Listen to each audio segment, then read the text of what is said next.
Aizawl Chungah hay jet fighter Rawn Thlawk ngót mày vậy chứ. My God mày. Anh tia Rawn Thlawk ngót nghe nè. Aku te chỉ hinal nghe mày hay. Piston ring thol đi.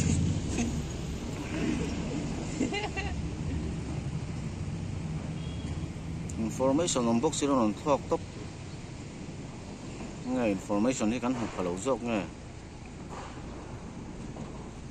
Mỗi chế lên mày.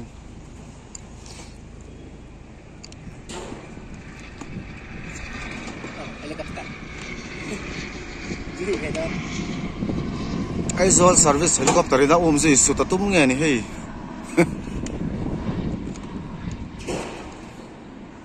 Jet fighter mu chon helicopter chu. A hau ta riu mày. A Thlawk kwal ze la tu na hian zema bok vel chunga a Thlawk me ka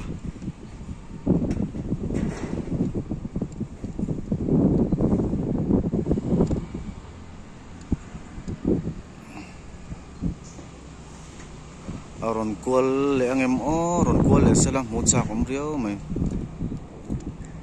Kwal talo.